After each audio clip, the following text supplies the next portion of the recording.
آج کہانی ایک ایسے جانے پہچانے چہرے کی جو برٹش انڈین ایکٹر تھے اور جو خاندانی رئیس بھی تھے، جنہوں نے 6 دشک سے بھی زیادہ عرصہ فلموں، ریڈیو، اسٹیج اور ٹیلی ویژن کے نام کیا اور 150 سے بھی زیادہ برٹش، امریکن اور انڈین فلموں میں کام کیا۔ ان کی انگلش ایسی تھی مانو کوئی انگریز بول رہا ہو، تو وہیں دوسری طرف ان کی اردو پہ پکڑ بھی لاجواب تھی۔ رومانی مزاج رکھنے والے، شخصیت ایسی کہ لوگ انہیں ہالی ووڈ ایکٹر مانتے تھے۔ نام تھا سید جعفری۔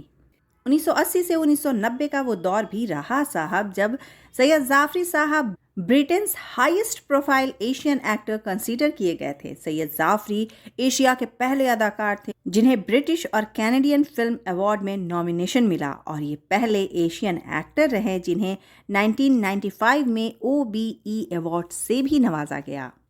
سید جعفری ایک ایسا نام ہے جنہوں نے 70 اور 80 کے دشک میں اپنی گہری اور سنجیدہ اداکاری سے لوگوں کے دل اور ذہن پر بے مثال چھاپ چھوڑی۔ چھوٹے قد کے جعفری کا کردار فلموں میں بھلے ہی چھوٹا ہوا کرتا تھا مگر یادگار رہتا تھا، پھر چاہے فلم شطرنج کے کھلاڑی ہو یا رام تیری گنگا میلی، ہنا ہو یا چشم بد دور۔ اپنی اداکاری سے سید جعفری نے لوگوں کے دلوں پر راج کیا۔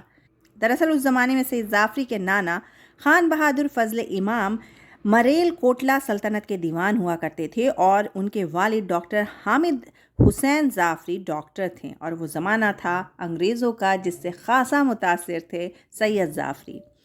سید جعفری نے اپنی اسکولنگ منٹور سرکل اسکول سے شروع کی، اور جہاں انہوں نے دارا شکوہ کا کردار ایک ناٹک میں بھی نبھایا، اور جب انہوں نے فلمیں دیکھنی شروع کی تو پرتھوی راج کپور، درگا کھوٹے، موتی لال، نور محمد چارلی، کنن بالا، فیئر لیس ناڈیا سے کافی متاثر ہوئے۔ الہ آباد سے اپنے BA اور MA کی ڈگری مکمل کرنے کے بعد انہوں نے ایک اور MA کی ڈگری لی کیتھولک یونیورسٹی آف امریکہ سے۔ سید جعفری نے بھارت کی آزادی دیکھی، لیکن اس میں انہوں نے اپنے کئی رشتہ داروں کو کھو دیا۔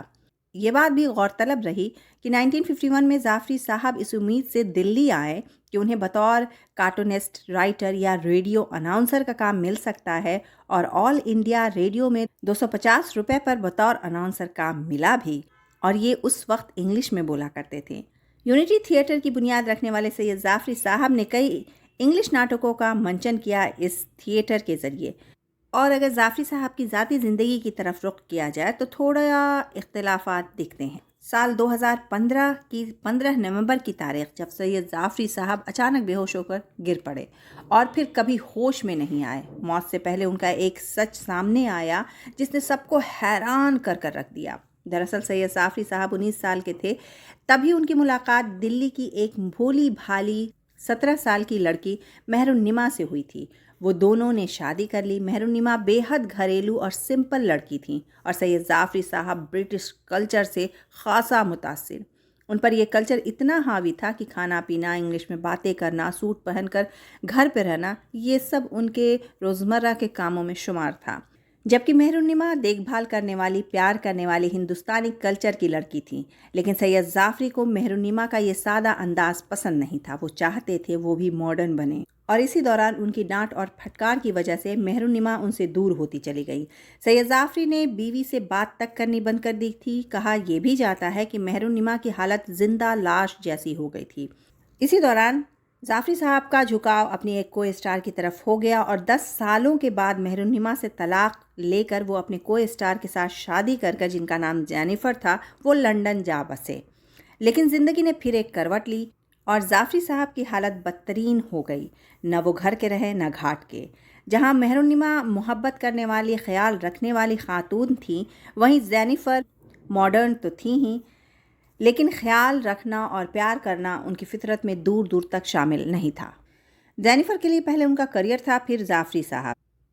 جعفری صاحب نے اپنی ڈائری میں یہ قبولا تھا کہ مہر النما کو تکلیفوں میں تنہا چھوڑ دینا ان کی زندگی کا سب سے بڑا گناہ تھا۔ اس کہانی میں سب سے بڑا موڑ تب آیا جب ایک دن جعفری صاحب اخبار کا ایک آرٹیکل پڑھ رہے تھے جو مہر النما پر تھا۔ وہ ایک ابھرتی ہوئی شیف بن گئی تھیں، اور ساتھ ہی معصوم، سیدھی سادھی مہر النما بے حد دلکش اور خوبصورت ہو گئی تھیں، اور دوسری شادی بھی کر لی تھی۔ سید جعفری خود کو روک نہیں سکے اور مہر النما سے ملنے وہ چلے گئے، لیکن مہر النما نے ان سے ملنے سے صاف انکار کر دیا۔ مہر النما سے انکار کی امید انہیں بالکل بھی نہیں تھی۔ خیر بچوں سے مل کر انہیں پتہ چلا کہ طلاق کے 3 سالوں کے بعد مہرنما کی زندگی میں ایک امریکی میوزیشین کی انٹری ہوئی جنہوں نے مہرنما سے شادی کی، ان کے بچوں کے ساتھ انہیں اپنایا اور بے پناہ پیار محبت اور یقین دیا، جس سے مہرنما بے حد خوبصورت، کانفیڈنٹ اور ایک مشہور شیف بن پائی اور بچے بھی کھلی اور محبت بھری فضاؤں میں پلنے لگے۔